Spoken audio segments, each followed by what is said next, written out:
সুপ্রিয় দর্শক সবাইকে স্বাগত জানাচ্ছি স্বপ্নধরা নিউজ আওয়ার এক্সট্রায় সহযোগিতায় আলোক হেলথ কেয়ার অ্যান্ড হাসপাতাল। বাবলি ইয়াসমিন পুরো আয়োজন জুড়ে আছে আপনাদের সঙ্গে। আজ আমার নির্ধারিত বিষয় নতুন দল পুরনো চ্যালেঞ্জ। এই বিষয়টি নিয়ে আলোচনা করার জন্য স্টুডিওতে সম্মানিত দুজন অতিথি উপস্থিত আছেন। পরিচয় করে দেব তাদের সঙ্গে। স্টুডিওতে আছেন ব্যারিস্টার রুমিন ফারহানা, সাবেক সংসদ সদস্য ও সহ আন্তর্জাতিক বিষয়ক সম্পাদক বিএনপি। স্বাগত জানাই আপা এই আয়োজনে। আছেন সারোয়ার তুষার, যুগ্ম আহ্বায়ক জাতীয় নাগরিক পার্টি, আপনাকে স্বাগত জানাচ্ছি এই আয়োজনে। ব্যারিস্টার রুমিন ফারহানা, বর্ধিত সভার কথা বলছিলাম 2018-র পর প্রায় 7 বছর পর আপনাদের যে বর্ধিত সভা হলো, সারা দেশ থেকে 3.5 থেকে 4 হাজার আপনাদের প্রতিনিধিরা সেখানে এসেছিলেন। নানান বিষয় নিয়ে আলোচনা হয়েছে, মূলত নির্বাচনকে সামনে রেখে আপনাদের প্রস্তুতি শুরু হয়ে গেল। পুরো রেজলিউশন সম্পর্কে যদি একটু ছোট করে জানতে চাই। আপনাকে অসংখ্য ধন্যবাদ।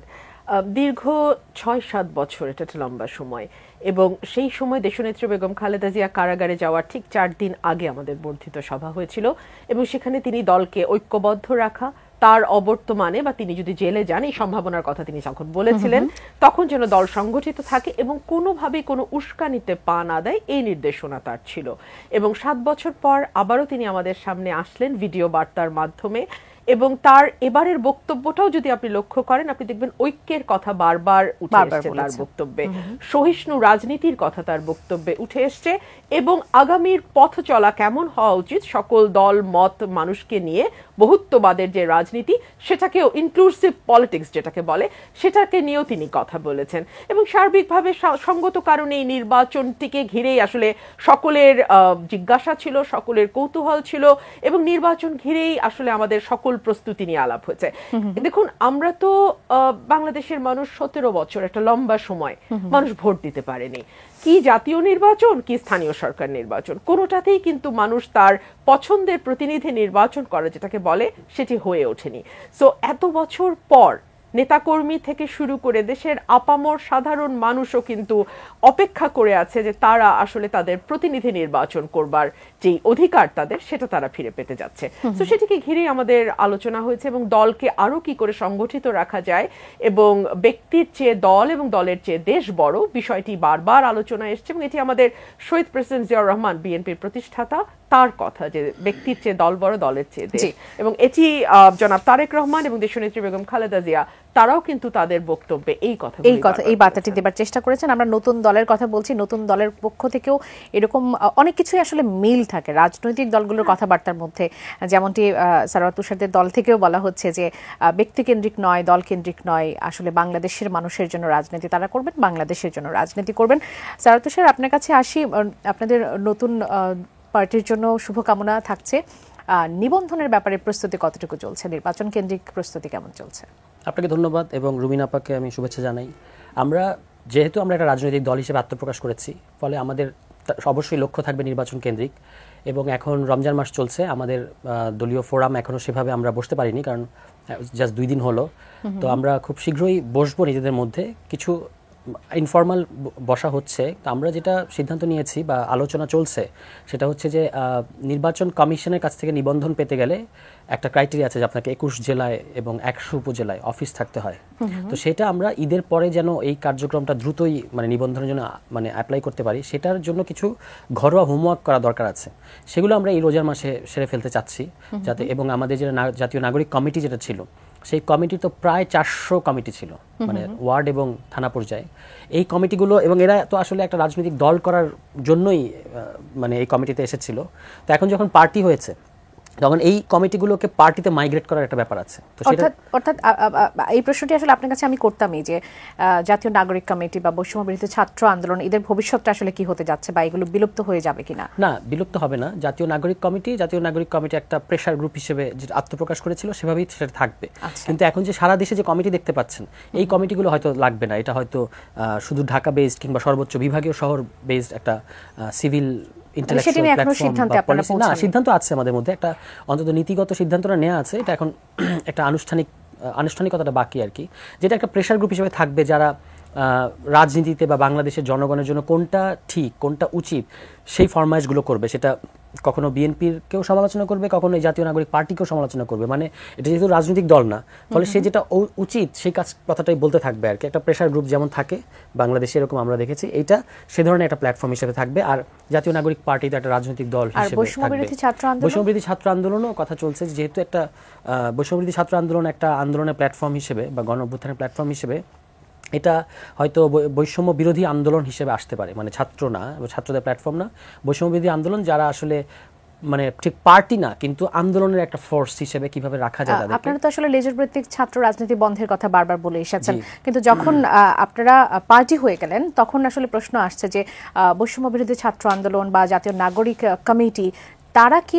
আপনাদের সেই একই মোড়কে আসলে লেজুর ভিত্তিক ছাত্র রাজনীতির যে প্রশ্নটি সেটি হতে যাচ্ছে থাকবে না? কারণ হচ্ছে বৈষম্য বিরোধী ছাত্র আন্দোলন তো কোনো সংগঠনের লেজুর না, বরং বৈষম্য বিরোধী ছাত্র আন্দোলন একটা রাজনৈতিক দল উপহার দিয়েছে বাংলাদেশকে, এবং জাতীয় নাগরিক কমিটিও। এই দুটো সংগঠন মিলেই আসলে এই আমরা বলেছি যে বৈষম্য বিরোধী ছাত্র আন্দোলনের নেতৃত্বে জাতীয় নাগরিক কমিটির উদ্যোগে একটা দলটা এসেছে। ফলে এটা লেজুর ভিত্তিক না। এবং আপনি নিশ্চয়ই খেয়াল করেছেন এর মধ্যে একটা স্বাধীন ছাত্র সংগঠন আত্মপ্রকাশ ঘটেছে, যার গণতান্ত্রিক ছাত্র সংসদ নামে। তারা কিন্তু স্পষ্ট করেছে যে তারা আসলে, এবং এরা মূলত বৈষম্যবিরোধী ছাত্র আন্দোলনের সাথেই নানাভাবে জড়িত ছিল, যারা সাবেক সমন্বয়ক, তাদের উদ্যোগে হয়েছে। ফলে ওইটা একটা ইন্ডিপেন্ডেন্ট ছাত্র সংগঠন হিসেবে ক্রিয়াশীল থাকবে। বৈষম্য বিরোধী ছাত্র আন্দোলন হয়তো বৈষম্য বিরোধী আন্দোলন হিসেবে থাকবে। এদিকে জাতীয় নাগরিক কমিটি তো আছে, এগুলো প্রেশার গ্রুপ কিংবা আন্দোলনের বিভিন্ন মোর্চা কিংবা এই যে শহীদদের বিচার, শহীদ হত্যার বিচার, আহতদের পুনর্বাসন, এগুলো নিয়ে তারা হয়তো কাজ করবে। আর সংস্কারের প্রশ্নে হয়তো তাদের কিছু অবস্থান থাকবে, কিন্তু তারা কখনোই আর রাজনৈতিক দল পার্টির সঙ্গে একেবারে সরাসরি কোনো সম্পৃক্ততা থাকছে না। সরাসরি সম্পৃক্ততা থাকবে না। তারা যেটা রাজনীতি, আমরা যখন ধরুন এটা খুব ফ্র্যাঙ্কলি বলতে গেলে, আমরা যখন রাজনৈতিক দল, তখন তো আমাদের নির্বাচন যেহেতু সামনে খুবই দ্রুততম সময়ের মধ্যে নির্বাচন আমরা দেখতেই পাচ্ছি, এই বছরই নির্বাচন হবে। একটু আগে প্রধান উপদেষ্টা একই ধরনের কথা বললেন। তাহলে তো এই যে পার্টি যেটা হয়েছে, তাকে তো আসলে নির্বাচন কেন্দ্রিক এক ধরনের তৎপরতা বা গোছানোর মধ্যে থাকতেই হবে, কিছু করার নাই। আর এই যে জাতীয় নাগরিক কমিটি এবং বৈষম্য বিরোধী আন্দোলন, তাদের তো আর নির্বাচনের ট্রেন ধরার কোনো তারা নাই। ফলে তারা যেটা বাংলাদেশের জন্য সর্বোচ্চ উচিত যে ঘটনাটা যেটা হওয়া দরকার, সেই কথাগুলো তারা অ্যাডভোকেসি করতে থাকবে, একটা প্রেশার গ্রুপ হিসেবে থাকবে। এই ফরমেশনে আমরা ভেবেছি আর কি। আচ্ছা, যেমনটি রুমিন আপা বলছিলেন যে বিএনপির কাছে ব্যক্তির চেয়ে দল বড়, দলের থেকে দেশ বড়। আপনারাও বলেন যে ব্যক্তি কেন্দ্রিক বা দল কেন্দ্রিক নয়, বাংলাদেশের জন্য রাজনীতি করবেন, বাংলাদেশের মানুষের জন্য রাজনীতি করবেন। বিএনপি বা অন্যান্য দলের সাথে আপনাদের তফাৎটা আসলে কোথায়? তফাৎ হচ্ছে যে এই প্রথম বাংলাদেশে কোনো রাজনৈতিক দল, মেইন স্ট্রিম রাজনৈতিক দল, যারা একটা ব্যবস্থা পরিবর্তনের কথা বলছে, যে আমরা একটা গণতান্ত্রিক ব্যবস্থা পরিবর্তন করতে চাই। আপনি দেখেছেন যে আমরা আমাদের ঘোষণাপত্র, যেটা ওপেনিং স্টেটমেন্ট নাহিদ ইসলাম পড়েছেন, সেখানে তিনি কিন্তু বলেছেন একটা গণপরিষদ নির্বাচনের কথা, সংবিধান পরিবর্তনের কথা এবং ফ্যাসিবাদী ব্যবস্থার বিলোপ। এটা তো আমরা হুট করে বলছি না, এটা 3 অগাস্ট থেকেই এটা লাখো জনতার উপস্থিতিতে তখন বলা হয়েছিল। এখন সেইটাকেই আরও এক্সপান্ড করে, ওই কথাটাকে, ওইটার মর্মশ্বাসকে ধরে আরও এক্সপান্ড করে এই রাজনৈতিক দলগুলো এই রাজনৈতিক দলটা তার যে ঘোষণাপত্র এবং তার যে কর্মসূচিগুলো থাকবে সামনে, আমরা তো এখন কর্মসূচি ডিক্লেয়ার করি নাই। বিএনপি যেমন 31 দফা আছে, আমাদেরও তো এরকম দফা থাকবে। আমরা ঘোষণাপত্রটা হচ্ছে যার উপর আমরা দাঁড়িয়ে আছি, মানে এটার প্রেক্ষাপট এবং সামনের অভিমুখ, এটা এখানে মোটা দাগে বলা গেছে। কিন্তু ওই ঘোষণাপত্রের যে এসেন্সগুলো, এগুলো যে আমরা বাস্তবায়ন করতে গেলে আমাদের কিছু সুনির্দিষ্ট ইশতেহার লাগবে, কর্মসূচি লাগবে। সেটার কাজ ইতিমধ্যেই চলছে এবং সেটা আমরা খুব শীঘ্রই প্রকাশ করব। তখন সেখানে আপনি দেখতে পাবেন যে এই মানে আমরা যে রাজনীতিগুলোর কথা বলেছি সেটা আরো মানে পরিষ্কারভাবে ওখানে বলা থাকবে। এবং আমরা ইতিমধ্যেই যেগুলো বলেছি সেগুলো তো আপনারা খেয়াল করেছেন, পরিবারতান্ত্রিক রাজনীতির বিরুদ্ধে, দুর্নীতিমুক্ত বাংলাদেশের কথা, গণতান্ত্রিক বাংলাদেশের কথা, মৌলিক অধিকার যেখানে নিশ্চিত করা হবে, এরকম অনেকগুলো অর্থনীতির ক্ষেত্রে আমরা সেগুলো বলা আছে। রুমিনা, আপনার কাছ থেকে একটু জানি যে নতুন দলের সারওয়ার তুষার যখন বলছিলেন রাজনৈতিক দলগুলো থেকে কেন আলাদা হবে, বিএনপি থেকে কেন আলাদা হবে, আপনার কোনো প্রশ্ন আছে কিনা নতুন দলের প্রতি? সারওয়ার তুষার যেহেতু আমাদের সঙ্গেই আছেন, আপনি কোনো প্রশ্ন করতে চাইবেন কিনা? না, আমি খুবই মাইনিউটলি এই দলটা ফর্ম করার আগে থেকে গত 6 মাস ধরে আমি খুবই ফলো করছিলাম এবং আমি বুঝতে চাইছিলাম যে আসলে নতুন এই রাজনৈতিক দলটি কি বার্তা দিতে চাইছে। আমরা দেখেছি যে সমাজের যারা সচেতন মানুষ, তাদের কিন্তু সকলেরই আকাশচুম্বী একটা প্রত্যাশা এই নতুন দলটির প্রতি ছিল। এবং তারা যারা ব্যবস্থার পরিবর্তনের কথা বলছে, যারা সংস্কারের কথা বলছে, যারা নতুন ধারার রাজনীতির কথা বলছে, তারা আসলে কেমন রাজনীতি করতে যাচ্ছে সেদিকে কিন্তু পুরো বাংলাদেশের একটা চোখ আছে অবভিয়াসলি। আমি অনেকগুলো কথা শুনলাম, আমার ভাই বলছিলেন ব্যবস্থার পরিবর্তন, সংবিধানের পরিবর্তন, ফ্যাসিবাদের বিলোপ। দেখুন, আপনারা যদি একটু লক্ষ্য করেন, বিএনপি 2016 সালে বিএনপির চেয়ারপারসন দেশনেত্রী বেগম খালেদা জিয়া যখন ভিশন 2030 ঘোষণা করলেন, সেখানে কিন্তু পরিষ্কারভাবে বলা আছে যে একক দলের যেই আধিপত্য সংবিধান দেয় এবং একক দল যদি এককভাবে 2/3 মেজরিটি, ওভারওয়েলমিং মেজরিটি নিয়ে পার্লামেন্টে যায়, তখন কি করে ধীরে ধীরে একটা দল মনস্টার হয়ে উঠতে পারে, এটার একটা ভিভিড ডেসক্রিপশন বা এক ধরনের বার্তা তিনি 2016-তে দিয়েছেন। এবং সেটা চেক অ্যান্ড ব্যালেন্স করবার জন্য তিনি বলেছিলেন সংবিধানের পরিবর্তনের কথা, যেটা আজকে নতুন দল বলছে। এটা 2016 সালে আপনি আমাদের ভিশন 2030টা দেখলে দেখবেন সংবিধান পরিবর্তন। কিরকম পরিবর্তন? প্রধানমন্ত্রী এবং রাষ্ট্রপতির ক্ষমতার একটি ভারসাম্য, ব্যালেন্স নিয়ে আসা, এক ব্যক্তি দুবারের বেশি প্রধানমন্ত্রী না হওয়া, দলের প্রধান এবং রাষ্ট্রের প্রধান, দলের প্রধান এবং সরকারের প্রধান দুজন আলাদা ব্যক্তি হওয়া, এবং 70 অনুচ্ছেদের একটি সংস্কার, সেই সঙ্গে আপনার বিচার বিভাগের সংস্কার, আইন বিভাগের সংস্কার, নির্বাহী বিভাগের সংস্কার, ইত্যাদি ইত্যাদি ইত্যাদি, মিডিয়ার সংস্কার, অন্যান্য যে প্রতিষ্ঠানগুলো আছে সেগুলো সংস্কারের কথা ভিশন 2030-তে এসেছে। এর ধারাবাহিকতায় 27 দফা দেয়া হয়েছিল, তারপরে সকলের সঙ্গে মিলিতভাবে বিএনপি 31 দফা ঘোষণা করেছে। এবং আজকে যেই নতুন পরিবর্তনের কথাগুলো নতুন দল বলছে, এই পরিবর্তনগুলো কিন্তু মোরালেস ইনক্লুডেড আছে ওখানে। সো আমার কাছে যেটা মনে হয়েছে যে দলগুলোর মধ্যে আসলে সেই অর্থে খুব বড় মত পার্থক্যের কোনো জায়গা আছে তেমনটি আমরা মনে করছি না। হ্যাঁ, নতুন দল পরিবারতন্ত্রের বিরুদ্ধে কথা বলছে। দেখুন, পরিবার থেকে যদি যোগ্য কেউ আসেন, যিনি তার মেধা যোগ্যতা দিয়ে দলে জায়গা করে নিতে পারেন এবং পরবর্তীতে দলকে নেতৃত্ব দেওয়ার যোগ্যতা যদি তার থাকে, তাহলে কেবলমাত্র পরিবার থেকে এসেছে বলেই যে আপনি তাকে বাদ দেবেন, সেটা কি খুব যৌক্তিক? সেটাও তো আসলে খুব যৌক্তিক নয়, তাই না? আমাদের উপমহাদেশের পলিটিক্যাল কালচারটা যদি আমরা একটু দেখি, এটা ভালো মন্দ এটা নিয়ে আসলে ডিবেট হতে পারে, কিন্তু বাস্তবতা হচ্ছে মানুষ ঐক্যের প্রতীক হিসেবে একটা পরিবারকে চায়। ফর এক্সাম্পল, ভুট্টো পরিবার পাকিস্তানে, কিংবা নেহেরু পরিবার ভারতে, সো তারা চায়। এমনকি ওয়েস্টেও আমরা দেখছি ট্রুডো ফ্যামিলি, জাস্টিন ট্রুডোর পরিবার, কিংবা আমরা বুশ ফ্যামিলি। সো আমাদের ফ্যামিলি কালচারটা অল ওভার দ্য ওয়ার্ল্ড এটা আছে। এটা শুধু উপমহাদেশের সংস্কৃতি বা বলবো কেন, তবে উপমহাদেশে যেটা হয় সেটা হচ্ছে দলগুলোকে ঐক্যবদ্ধ রাখতে গেলে ফ্যামিলি ছাড়া উপায় থাকে না। কেন আমি আপনাকে বলি, ধরুন 81 সালে শেখ হাসিনাকে কেন ফিরিয়ে আনা হয়েছিল? বিকজ তখন আওয়ামী লীগ খণ্ড বিখণ্ড হয়ে গেছে। আওয়ামী লীগ মিজান, ব্র্যাকেট বন্দি, আওয়ামী লীগ অমুক, আওয়ামী লীগ তমুক। আবার একইভাবে শহীদ প্রেসিডেন্ট জিয়াউর রহমানকে যখন হত্যা করা হয়, তিনি শহীদ হন, তখন কিন্তু দেশনেত্রী বেগম খালেদা জিয়া পলিটিক্সে আসার ব্যাপারে নিজে যে খুব আগ্রহী ছিলেন তেমনটি নয়। তাকে এক প্রকার জোর করেই দলের দায়িত্ব নিতে হয়, বিকজ না হলে দলকে আসলে ঐক্যবদ্ধ রাখা যাচ্ছিল না। এবং দেখা গেছে যে পথ পরিক্রমায় তিনি অত্যন্ত সফলভাবে দলটিকে নেতৃত্ব দিয়ে আজকে 40 বছর এই জায়গাটিতে নিয়ে এসে দাঁড় করিয়েছেন। গত 17 বছরে তো অনেক কথা হয়েছে, বিএনপি ভেঙে যাবে, বিএনপি টুকরো টুকরো হয়ে যাবে, বিএনপি এই চলে গেল, ভেঙে গেল, হলো না। এইজন্যই মনে করছেন যে পরিবারতন্ত্রটা থাকাটা আসলে জরুরি। পরিবারতন্ত্র থাকা বলতে আমি এভাবে বলছি, কনটেক্সটটা, যে আমাদের উপমহাদেশের বাস্তবতা, পলিটিক্যাল রিয়ালিটিটা কি? রিয়ালিটি হচ্ছে মানুষ একটা পরিবারকে ঐক্যের প্রতীক হিসেবে দেখে। এক, দুই হচ্ছে সেই পরিবার থেকে যদি যোগ্য কেউ আসেন, তাহলে তো কেবলমাত্র পরিবার থেকে এসছেন, এজন্য তাকে খারিজ করে দেওয়াটা কতটুকু যৌক্তিক, এই প্রশ্নটা নিশ্চয়ই স্যার তো সেটা ব্যাখ্যা করবেন। আমাদের দেশে তো আসলে রেকর্ড সংখ্যক রাজনৈতিক দল আছে, আমরা যুগে যুগে সেগুলো আসলে দেখে আসছি, কিন্তু গণতন্ত্রকে সুসংহত করার জন্য আমরা কিন্তু বিগত সময়ে যে রাজনৈতিক দলগুলো, সেগুলোকে কিন্তু আমরা সেভাবে ভূমিকা পালন করতে দেখি নাই। কেননা সেখানে দেখা গেছে ব্যক্তি স্বার্থ প্রাধান্য পেয়েছে একেবারে জাতীয় স্বার্থের থেকে, কখনো দলের স্বার্থটা প্রাধান্য পেয়েছে। কিন্তু নতুন রাজনৈতিক দল তারা বলছে, তারা নতুন আশা নিয়ে, আপনিও বলছিলেন যে সকলেই আসলে তাদের দিকে একটা নজর রেখেছে, তারা কি কি নতুন প্রতিশ্রুতি দেয়, তাদের যে প্রতিশ্রুতি সেখানে তারা এগিয়ে আছে কিনা, আপনার কাছে কি মনে হয়? দেখুন, আপনি যদি আমাদের সংবিধানটা একটু লক্ষ্য করেন, সেখানে আপনি দেখবেন চমৎকার কথার কিন্তু কোনো অভাব নেই। রাষ্ট্রের সকল ক্ষমতার মালিক জনগণ, এটাও বলা আছে। আপনার চিন্তার স্বাধীনতা, বাক স্বাধীনতা, হ্যাঁ কিছু এক্সেপশন দিয়ে দেওয়া আছে, বাট তার বাইরে ইটস ওপেন। গণতন্ত্রের কথা, মানুষের সরাসরি ভোটে প্রতিনিধি নির্বাচিত হইবে, হয়েছে কি? কথা আপনি যতই চমৎকার বলেন না কেন বা লেখেন না কেন, লিখতেই পারেন, বলতেই পারেন, সেটা আপনি কতটুকু কাজে পরিণত করতে পারছেন সেখানে এই প্রশ্ন। কেন এই প্রশ্নটা আমি আজকেই তুলছি, তার কারণ হচ্ছে it is too early to make a comment. মানে ওনারা মাত্র একটি নতুন রাজনৈতিক দল গঠন করেছেন, আমাদের দেশের সাধারণ মানুষের শুভেচ্ছা আর রাজনৈতিক দলের একজন কর্মী হিসেবে আমাদের শুভেচ্ছা ওনাদের সাথে আছে। কিন্তু আপনি মনে করে দেখুন, সেপ্টেম্বর মাসে, আমি যদি ভুল না করে থাকি, এই দল যাদেরকে নিয়ে গঠিত হয়েছে তারা কিন্তু বিভাগে বিভাগে সমাবেশ করছিলেন, জেলায় জেলায় বোধহয় না server, if I am not wrong. তখন কিন্তু ডিসিএসপিদের সরকারের তরফ থেকে নির্দেশনা দেওয়া হয়েছিল সকল প্রকার সহযোগিতা ওনাদেরকে করতে। এই যে ওনারা যেদিন দল ঘোষণা হলো আপনার মানিক মিয়া অ্যাভিনিউতে, সেই দিনও পিরোজপুরের পুলিশ 5টি বাস রিকুইজিশন দিয়ে ওনাদেরকে দিয়েছেন।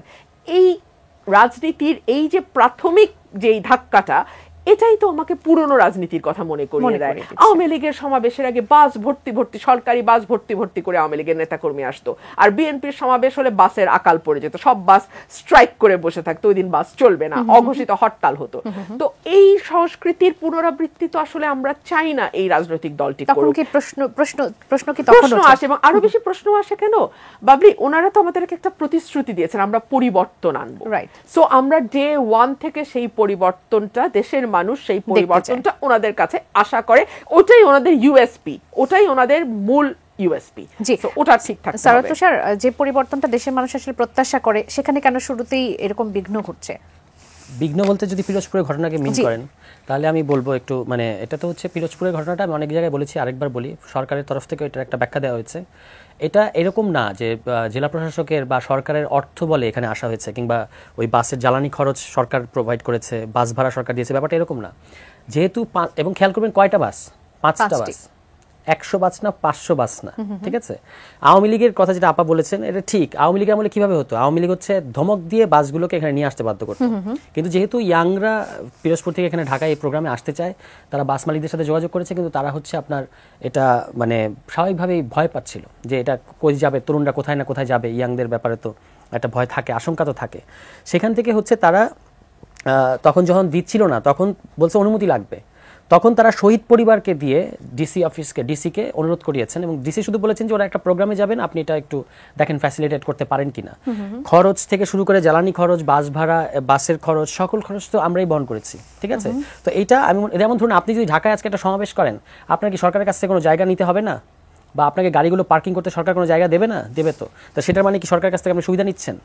মানে এটাকে একেবারে এই সুবিধা নিচ্ছেন না, এটাকে একেবারে বাতিল করে দেবার মতো বিষয় না। আমি তো বললাম যে এখন এটা তো সত্য যে জেলা প্রশাসক এখানে রেকমেন্ড করেছে বাসগুলো নেওয়ার ক্ষেত্রে, 5টা বাস নেওয়ার ক্ষেত্রে। এখন কিন্তু সেটাকে আমি যে কনটেক্সটটা বললাম, এটা আপনি বিবেচনা করে তারপর এটাকে কি ওই যে আলোচনাটা চলছে সরকারের পৃষ্ঠপোষকতায়, ওই ফ্রেমে ফেলবেন। কারণ সরকার বলেছে যে এখানে আমাদের কোনো ভূমিকা নেই, পিরোজপুরের ডিসি শহীদ পরিবার অনুরোধে করেছেন।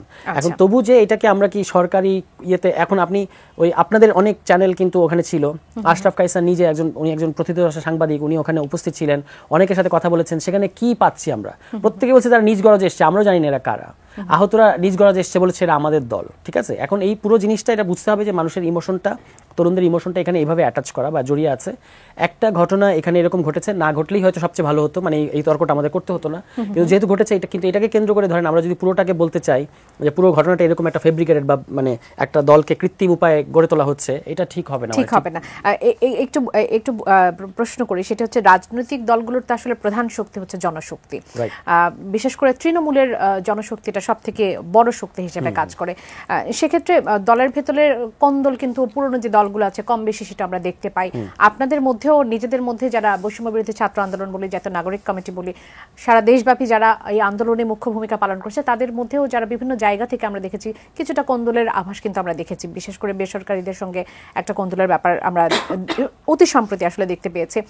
শুধুমাত্র ঢাকা কেন্দ্রিক তৎপরতা যদি দিয়ে আমি চিন্তা করি, সেটি দিয়ে কি আসলে নির্বাচনের দিকে আপনারা ধাবিত হতে পারবেন, বা দেশব্যাপী তৃণমূল পর্যায়ে আপনাদের কর্মসূচিগুলো বা কার্যক্রমগুলো আসলে কি হচ্ছে? না, প্রথম কথা হচ্ছে যে একদমই আমরা ঢাকা ভিত্তিক দল এটা হবে না, হওয়ার কোনো বাস্তবতা নাই। আমরা সারা দেশেই আমি তো বললাম যে আমাদের সারা দেশে ইতিমধ্যেই 400 মতো কমিটি আছে, যেগুলো এই দলে আসবে, নানাভাবে আসবে। ফলে ইতিমধ্যে একটা সাংগঠনিক কাঠামো আমাদের আছে, কিন্তু সেটা তো বলেন বৈষম্য বিরোধী ছাত্র আন্দোলন, না সেটা জাতীয় নাগরিক কমিটির এরা কিন্তু এটা তো আপনার প্রি পার্টি স্টেজ ছিল। আপনি বললেন যে বৈষম্য বিরোধী, দুঃখিত, জাতীয় নাগরিক কমিটি আপনাদেরও সমালোচনা করবে, কিন্তু এখন তো বলছেন যে আবার মানে এই তাদের কমিটি নিয়ে চলে যাওয়ার পরে পুনর্গঠনের পরে যে জাতীয় নাগরিক কমিটি হবে, এটা একটা পুনর্গঠন হবে। এখন পুনর্গঠনের পরে যে জাতীয় নাগরিক কমিটি হবে, সেটা আমি বলছি যে সেটা দরকার হলে আমাদেরও সমালোচনা করবে, কিন্তু যারা একটা রাজনৈতিক দল করার আকাঙ্ক্ষা নিয়ে এসেছিল তারা তো জাতীয় নাগরিক কমিটিতে এখন তাদের কোনো কাজ নাই। যেমন আমি আর জাতীয় নাগরিক কমিটিতে নাই কেন? আমি নাই তার কারণ হচ্ছে আমি তো রাজনীতি করতে চাই এবং এই কারণে আমি দলে এসেছি। তো এই পুনর্গঠনটা ঘটবে এবং আমরা বারবার বলেছি, যেমন ধরুন আমরা খুব শুনতে পাই যে বিএনপির বাংলাদেশে এত % একটা বাধা ভোট আছে, আওয়ামী লীগের একটা বাধা ভোট আছে। এটা প্রত্যেকটা রাজনৈতিক দলের ক্ষেত্রেই সত্য ঘটনা। আওয়ামী লীগের কতটা সত্য এটা নিয়ে আমার এখন প্রশ্ন আছে, কারণ আওয়ামী লীগ সর্বশেষ 2008 সালে ভোট করেছে, কিন্তু বিএনপির একটা মানে সমর্থক গোষ্ঠী আছে বড় আকারে, ব্যাপারে কোনো সন্দেহ নেই। আমরা ওই ধরনের একটা সারা দেশে একটা শক্ত জনভিত্তি করতে চাই এবং সেখানে তরুণ যারা আছে, মানে যাদেরকে জেনজি বলা হচ্ছে, সেই জেনজিদের কাছে আমরা মূলত তাদের কাছে আমরা যেতে চাই। মানে এই না শুধু আমরা তরুণদেরকে নিয়ে দলটা করতে চাই, কিন্তু তরুণদেরকে আমরা প্রধানত মানে আকৃষ্ট করতে চাই। কেন? কারণ একটা তরুণের তার পরিবারের মধ্যে, মানে ধরুন এখন কি হবে, একটা আজকে এবার যে নতুন যে ভোটারটা হচ্ছে, সেই ফ্যামিলিতে আসলে 3 জন ভোটার, বাবা মা এবং সেই ছেলে বা মেয়ে। তো আমরা যদি ছেলে আর মেয়েটাকে মানে যদি প্রভাবিত করতে পারি, সে প্রভাবিত করবে তার বাবা মাকে। এবং আমরা কিন্তু বলে দিচ্ছি যে খুব বেশি মানে উচ্চাশা আপনার সামনে আমি প্রকাশ করব না, কিন্তু সামনে নির্বাচনটা খুব সহজও হবে না, কারণ এবার প্রচুর সুইং ভোট থাকবে এবং আমরা বলবো বা বলা শুরু করেছি যে নতুনদের ভোট নতুন মার্কায় হোক। কেন এটা বলাটার ইম্পর্টেন্স হচ্ছে এই কারণে, যেমন আমার বাবা বা আমার মায়ের একটা মার্কার প্রতি ভালোবাসা আছে, যে মার্কায় তিনি ভোট দিয়েছেন বা দিয়ে অভ্যস্ত, তিনি ওই মার্কাটাকে খোঁজেন যখন ভোট দিতে যান।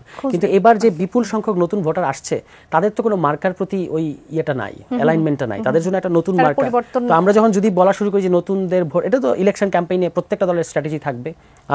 আমি আগেই ফাঁস করে দিলাম অন রেকর্ড, ঠিক আছে, যে আমরা এটা বলা শুরু করব, তখন কি হবে বলা যায় না। তিনিও আপনাদের সাথে কথা বলতে চান। দর্শক স্বাগত জানাচ্ছি। কে বলছেন, কোথা থেকে বলছেন, আপনার প্রশ্ন করবেন। আমার নাম মোহাম্মদ রাশেদ, আমি ঠাকুরগাঁ সদর থেকে বলতেছিলাম। জি বলবেন।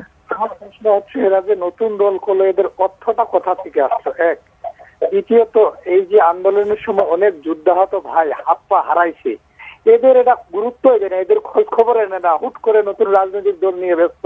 এত টাকা এরা পায় কোথায়? ওদের ট্রিটমেন্ট দেয় না কেন?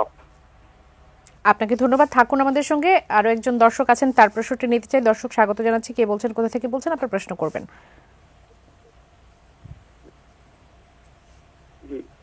দর্শক শুনতে পাচ্ছেন?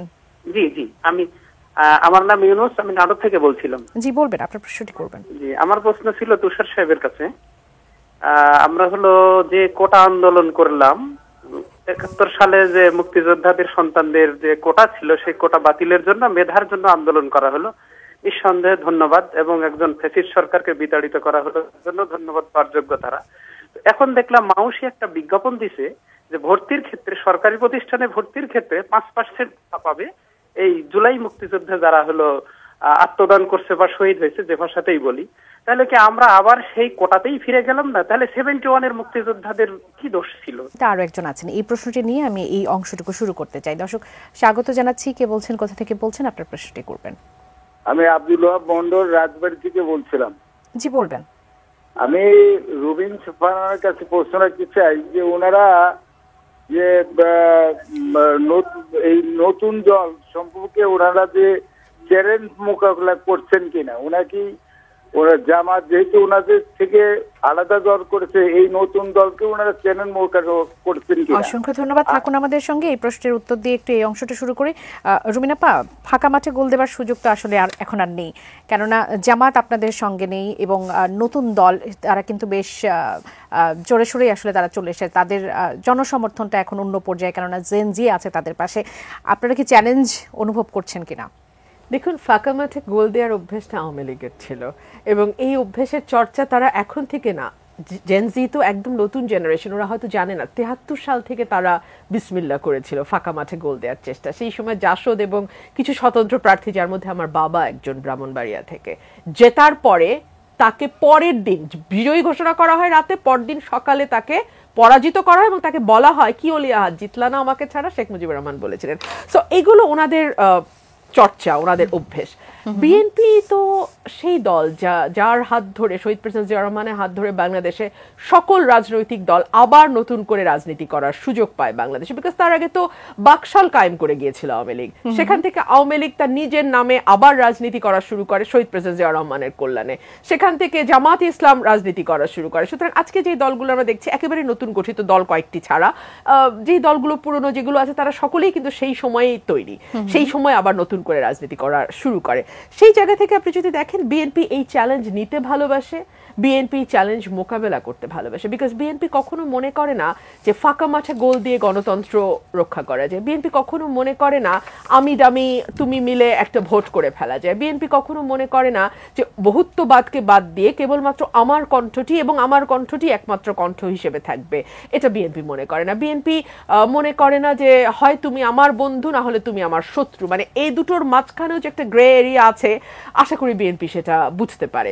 তো সেই জায়গা থেকে আমার মনে হয় যে নতুন দলকে বিএনপি প্রথম থেকেই স্বাগত জানিয়েছে এবং সার্টেনলি আমরা হোল হার্টেডলি, অ্যাটলিস্ট আমি আমার কথা বলতে পারি, হোল হার্টেডলি আমি তাদের জন্য শুভকামনা দিচ্ছি এবং আমি আশা করছি বাংলাদেশের রাজনীতির গুণগত পরিবর্তনে তারা নিশ্চয়ই বড় ভূমিকা রাখবে। এবং আমি এক লাইনে শেষ করি, একটি দল যখন চমৎকার পারফরমেন্স করতে থাকে তখন কিন্তু বাকি দলগুলোর জন্য একটা পজিটিভ পারফরমেন্স দেখানো এবং পজিটিভ প্রতিযোগিতার একটা জায়গা তৈরি। এতদিন আমরা না নেগেটিভ প্রতিযোগিতা দেখেছি, আচ্ছা তোমার সময় এতগুলা গুম হয়েছে, আমার সময় কিন্তু এত হলো, তোমার সময় এতগুলো বিচার বহির্ভূত হত্যা হয়েছে, আমার সময় এতগুলা হলো।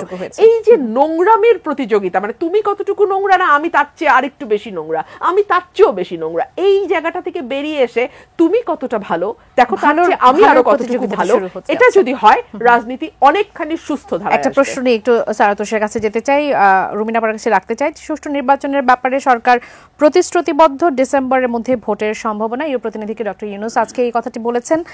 গ্রহণযোগ্য নির্বাচনের ঘাটতি থাকলে জাতি ভয়ঙ্কর বিপদে পড়বে, শামসুজ্জামান দুদু এই কথা বলেছেন। নির্বাচন যত দেরিতে হবে দেশ তত ক্ষতিগ্রস্ত হবে, আমির খসরু বলেছেন এবং সালাউদ্দিন সাহেব বলেছেন যে নির্বাচন দেরিতে করতে কূটকৌশল হচ্ছে। বিএনপির মধ্যে নির্বাচন নিয়ে এত আশঙ্কা কেন কাজ করছে? কেন বিএনপি এটি বিশ্বাস করতে পারছে না যে ডিসেম্বরের মধ্যে আসলে নির্বাচন হবে? সেটি নিয়ে নিশ্চয়ই আপনার কাছে আসবো।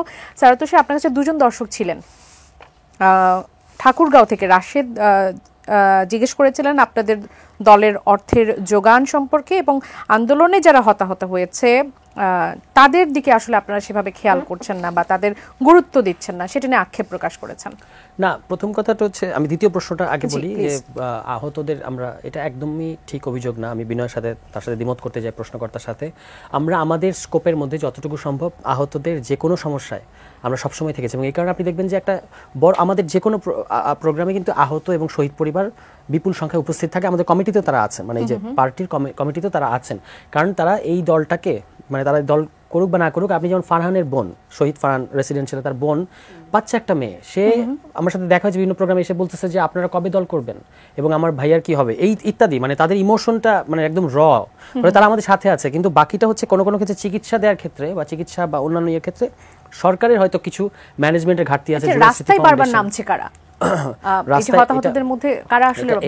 সরকার ভালো বলতে পারবে যে আহতরা কেন বারবার রাস্তায় নামছে কিংবা আহতদের নাম নিয়ে অন্য কেউ নামছে কিনা, এটা আমার পক্ষে এখানে বলাটা ঠিক হবে না। তবে আমি মনে করি যে সরকারের ঘাটতি থাকতে পারে, সরকার যথেষ্ট আন্তরিক, কিন্তু তার স্কোপে সীমাবদ্ধতা আছে। আপনারা সেখানে কি ভূমিকা রাখছেন? আমরা আমাদের দিক থেকে যদি কোনো ঘটনা আমাদের কাছে আসে, যেমন ধরুন আমাদের তাসনিম যারা দীর্ঘ সময় জুলাই স্মৃতি ফাউন্ডেশনে কাজ করেছেন, যদি কোনো কেস আসে যে একটু মানে দ্রুত ইমিডিয়েট ব্যবস্থা নেওয়া দরকার, আমরা তার কাছে রেফার করি এবং আমরা যথেষ্ট পরিমাণে এইসব ক্ষেত্রে হেল্প করেছি। আরেকটা প্রশ্ন হচ্ছেন ঠাকুরগাঁও থেকে একজন প্রশ্ন করেছেন, হ্যাঁ নাটোর থেকে ইউনূস, তিনি প্রশ্ন করেছেন যে কোটা আন্দোলন যেটি হলো সেটি তো আসলে বৈষম্য দূর করার জন্য, মেধার জন্য আন্দোলন হয়েছে, কিন্তু সম্প্রতি দেখা যাচ্ছে যে স্কুলে ভর্তির ক্ষেত্রে জুলাই আন্দোলনে যারা শহীদ হয়েছে তারা 5% কোটা পাবে, তাহলে মুক্তিযোদ্ধারা কেন বঞ্চিত হবে? না, মুক্তিযোদ্ধাদেরকে কেউ বঞ্চিত করতে বলে নাই। আন্দোলনটা ছিল হচ্ছে যে আপনি কোটাটাকে স্থায়ী করতে পারবেন না। আচ্ছা, মানে আওয়ামী লীগ আমলে যে কোটাটা, ওটা একটা কোটারই সিস্টেম হয়ে গেছিল, ওরা কোটায় থাকে নাই যে আপনি অলওয়েজ মুক্তিযোদ্ধা ফ্যামিলি কি আজীবন এই কোটা পাবে এবং এত বেশি সংখ্যক 30%। তো আমাদের পয়েন্ট ছিল দুটো, একটা হচ্ছে কোটাটা কমন, দ্বিতীয়ত হচ্ছে এটা কতদিন পর্যন্ত থাকবে সেটা বলেন। এটা মুক্তিযোদ্ধা ফ্যামিলিকে তো তার বংশ পরম্পরায় এই কোটা দেওয়ার কিছু নাই। ইভেন মুক্তিযোদ্ধা ফ্যামিলিরাই বলেছেন যে আমরা তো কোটার জন্য তো এত কিছু করি নাই। আপনি যে কোনো একটা জেনুইন মুক্তিযোদ্ধা ফ্যামিলিকে জিজ্ঞেস করেন যে আপনার কতদিন পর্যন্ত কোটা দরকার, নাতি পুতি এরপরে আরো দরকার কিনা, ঠিক আছে, সেটা ছিল ইস্যু। এখানে যেটা হয়েছে যে এখানে আমি মনে করি এই ঘটনাটার ক্ষেত্রে এককালীন কোটা দেওয়া যেতে পারে। মানে এইবারে জুলাই যারা শহীদ পরিবার এবং আহত যারা, এককালীন বিষয়টিকে এভাবে আসছে আমি জানি না, কিন্তু আমি বলি যে এটা নিয়ে এককালীন হওয়া উচিত। যদি কোটা থাকতেই হয় আমি বলবো এটাকে প্রাধান্য দেওয়া উচিত। ধরা যাক একটা চাকরির ক্ষেত্রে যদি একজন আহত পরিবার থাকে, আমাদের সাথে অনেকে যোগাযোগ করেছেন এবং আমরা দেখেছি দে আর কোয়ালিফাইড, কিন্তু যদি দুজন প্রার্থী থাকে সেক্ষেত্রে এককালীন হিসেবে যদি কোনো আহত পরিবার কিংবা শহীদ পরিবারে কেউ থাকেন এবং তার যোগ্যতা থাকে তখন তাকে প্রায়োরিটি দেওয়া যেতে পারে এবং এটা এককালীনই হওয়া উচিত। এটাকে ওই যে আওয়ামী লীগ আমলের মতো টানা উচিত হবে না, মানে দীর্ঘস্থায়ী করা যাবে না, প্রশ্নই আসে না। ফলে মাউসির এটা আমি এখনই বলতে পারছি না, আমাকে এটা দেখতে হবে। কিন্তু কোটার ব্যাপারে আমাদের এই হচ্ছে অবস্থান, এইটা হচ্ছে আপনাদের এককালীন হতে পারে এটা, ঠিক আছে, এটা বারবার হওয়ার। রুমিনাপার কাছে প্রশ্ন রেখে গিয়েছিলাম, নির্বাচন নিয়ে আসলে এত আশঙ্কা এত সংশয় কেন কাজ করছে?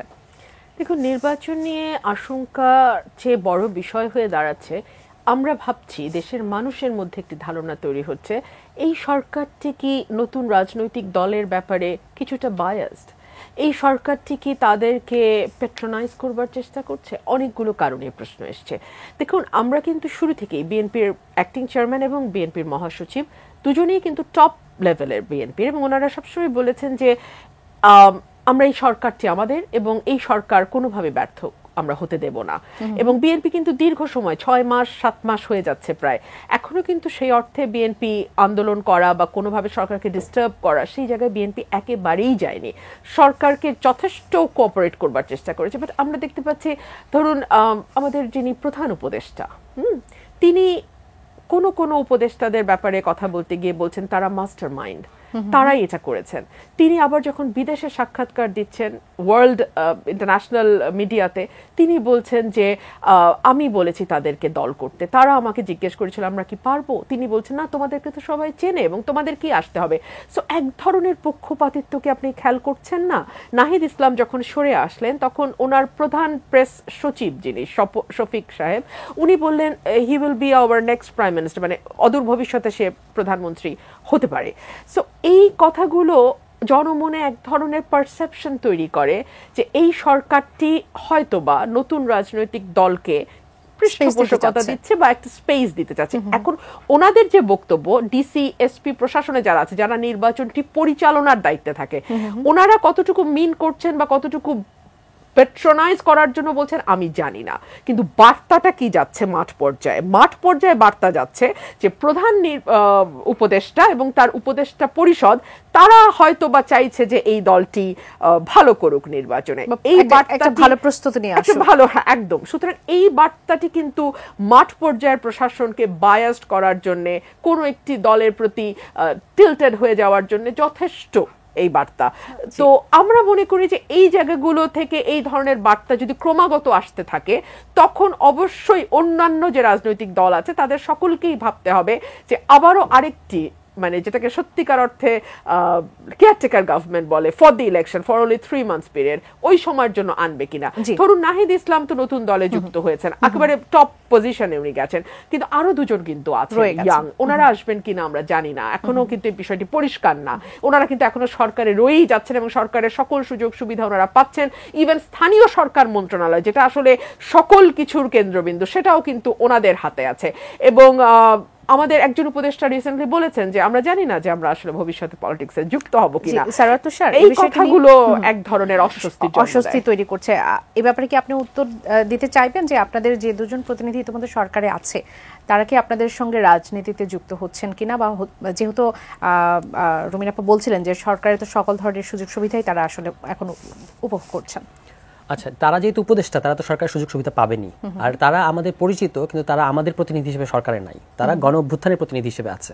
আপনি একটা সিনারিও কল্পনা করেন, এইটা যে ধরনের সরকার হয়েছে, মানে আমাদের এই সরকার নিয়ে তো অনেক ধরনের আক্ষেপ আছে যে গণ অভ্যুত্থানের পরে যে ধরনের সরকার হওয়া উচিত ছিল এটা হয় নাই।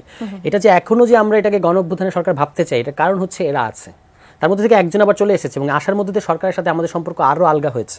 মানে নাহিদ চলে নাহিদ হি ইজ দ্য কি ফিগার যাকে আমরা দেখুন আমরা যদি সরকারের কাছ থেকে সুবিধা নেওয়াটা যদি মূল ব্যাপার হতো তাহলে নাহিদকে ওখানে আমরা রাখতাম, রেখে আমরা মাস্টারমাইন্ড তো বলা হচ্ছে মাস্টারমাইন্ডের তর্কটা পরে আসি, মাস্টারমাইন্ডটা এখন প্রাসঙ্গিক তর্ক না, কিন্তু যদি আমাদের ইচ্ছা থাকতো যে সরকারের কাছ থেকে সহযোগিতা নেব তাহলে আমরা কিন্তু দলটা এগিয়ে নিতাম, নাহিদকে মন্ত্রণালয়ে রাখতাম এবং তার মধ্যে দিয়ে আমরা সুযোগ সুবিধা নিয়ে কাউন্সিলের আগে, নির্বাচনের আগে নাহিদকে দলের মধ্যে, এটা তো সম্ভব। বিষয়টা কি এরকম কিছুটা হয়নি যে আপনাদের দল যখন প্রকাশিত হবে আত্মপ্রকাশ করবে তার 2 দিন আগে 3 দিন আগে তিনি এটা হয় নাই। এই মুহূর্তে সরকার আরো অন্তত বোঝা যায় যে বছরখানেক বা 8-9 মাস তো আছে, জি, কারণ ডিসেম্বর টু মার্চের মধ্যে যদি ইলেকশন হয়, এইরকম 1 বছর বাকি থাকতে নাহিদ ইসলাম সরকার থেকে বেরিয়ে আসছে, এটা তো আমাদেরকে অ্যাপ্রিসিয়েট করা উচিত। আর বাকি যে দুজনের কথা বলেছেন তারা কি রাজনৈতিক দল করবেন কি করবেন না তার জন্য তো আমাদের কর্মকাণ্ড আটকে থাকবে না, তারা পরবর্তীতে আসলে তাদেরকে কম্পিটিশন করে আসতে হবে। যে তারা আসলে সরকারের থেকে আপনাদের দলে পরবর্তীতে যদি আসে তাহলে তো তখন প্রশ্নটা উদ্রেক করবে যে সরকার থেকে সুবিধা নিয়ে তারপর হচ্ছে আমি আপনাদের একজন প্রতিবেদককেই বলেছিলাম যে মানে আহ্বান জানিয়েছিলাম যে আপনাদের কাছে আপনাদের প্রচুর সোর্স আছে, আপনারা খোঁজ নেন, ইন্টেলিজেন্স আছে বাংলাদেশে, তারা খোঁজ নিক, তারা বলুক যে এই আসলেও কি এরা আমাদের সরকার আমাদেরকে কোনো হেল্প করছে কিনা বা করার মতো বাস্তবতা আছে কিনা। আমি মনে করি যে এই সরকারের মানে যদি হেল্প সে করতেও চায় এই দলটাকে, ওই সক্ষমতাই নাই। রুমিনা আপা, আপনার কাছে একেবারে 2 মিনিটের জন্য আসি। নতুন রাজনৈতিক বন্দোবস্তের কথা বলছে নতুন দলটি, তারা বলছেন যে সেকেন্ড রিপাবলিক প্রতিষ্ঠার জন্য গণপরিষদ নির্বাচনের মাধ্যমে একটি নতুন সংবিধান প্রণয়নের কথা তারা বলছেন। স্লোগান নিয়ে প্রশ্ন আসছে, মির্জা আব্বাস বলেছেন যে স্লোগানের ব্যাপারে সাবধান থাকতে বললেন, এখানে আপনার কি কোনো সংশয় আছে? দেখুন, নতুন একটি দল তাদের নতুন এজেন্ডা নিয়ে মাঠে থাকবে, এটাই স্বাভাবিক। প্রশ্ন হচ্ছে মানুষ তাদের এই এজেন্ডা কতটুকু গ্রহণ করছে, এটা যাচাইয়ের একটা মাত্র উপায়, সেটা হচ্ছে একটি গ্রহণযোগ্য নির্বাচন। আমরা একটু আগে আলোচনায় বলছিলাম যে আমরা অলরেডি একটা মনে মনে ধারণা করি যে এই দলের এত% রিজার্ভ ভোট, ওই দলের এত% রিজার্ভ ভোট, কিন্তু আমার কি মনে হয় জানেন, গত 15 বছরে না অনেক কিছু হয়তো গোলমাল হয়ে গেছে। We do not know, because আমাদের তো 15 বছর ধরে কোনো কিছুর মধ্যে দিয়ে, কোনো স্ক্রিনিং এর মধ্যে দিয়ে আমাদের যেতে হয়নি, কোনো পরীক্ষার মধ্যে দিয়ে আমরা যাইনি। সো আমরা তো আসলে জানি না যে কার ভোট কত। হয়তো দেখা যাবে যে যে দলটিকে আমরা মনে করছি তার তেমন কোনো ভোট নাই, সেই দলটি অনেক ভালো করে ফেলেছে। সেই স্ক্রিনিং এর জন্যই তো তারা আসলে স্থানীয় পর্যায়ে নির্বাচনটা আগে যাচ্ছে। দেখুন, স্থানীয় পর্যায়ে নির্বাচনের পরিবেশ কি এই মুহূর্তে বাংলাদেশে আছে আপনি আমাকে বলেন। আইন শৃঙ্খলা পরিস্থিতি নিয়ে আজকে বিবিসি বাংলা একটা সাক্ষাৎকার নিয়েছে প্রধান উপদেষ্টার, এবং সেখানে আমি খুবই বিস্মিত হয়ে লক্ষ্য করেছি প্রধান উপদেষ্টা বলছেন যে আইন কানুন যথেষ্ট ভালো আছে, আগের বছরের চেয়ে কোনো অংশেই খারাপ না। ইট সারপ্রাইজড মি, মানে উনি যদি শেখ হাসিনা হতেন বা দলীয় কোনো ব্যক্তি হতেন প্রধান, তাহলে এই কথা আমাকে বিস্মিত করতো না, কিন্তু ওনার এই কথা বিস্মিত করেছে। বিকজ স্ট্যাটিস্টিক্সে বলছে, পুলিশের পরিসংখ্যান বলছে 50% থেকে 60% ইনক্রিজ হয়েছে এই বছর আগের বছরের তুলনায়। সো এটা আসলে খোলা চোখে সাদা চোখে দেখা যায়, এটা অস্বীকার করার তো কিছু নাই। তো সেরকমই আর কি, আমরা এখনো কিন্তু ঠিক মতন জানি না যে আমাদের মাঠের অবস্থা কি।